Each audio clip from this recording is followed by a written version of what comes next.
Mmeendelea kudhibiti vipenyo ambavyo vipo zaidi ya 1777.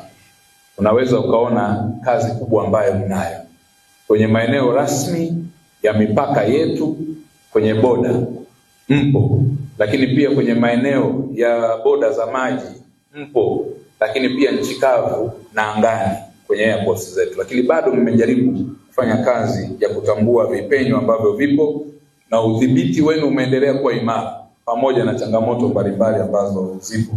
Na ndio maana tunataka tuongeze magari na vitendea kazi ili muweze kufanya vizuri zaidi. Lakini pia tutaanza kuangalia kwenye maeneo ya teknolojia mpya ya kisasa, ambapo kama tutakuwa tuna utaratibu mzuri wa kuratibu, napo tutaona kwenye nchi nyingine tutaiga the best practice ili kupunguza kazi ya kuzunguka, labda pengine kusaka.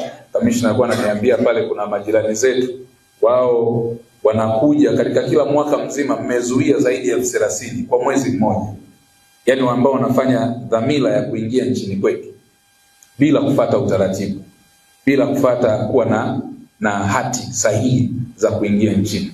Kazi wanaoifanya nzuri, kwa hiyo heshima ya taifa na kimataifa inaendelea kutunzwa.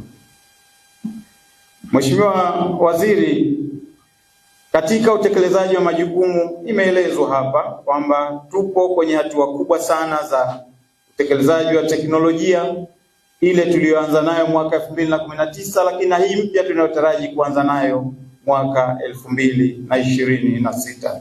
Tunamshukuru sana Mheshimiwa Rais, tumepata ajira na upandishwaji cheo.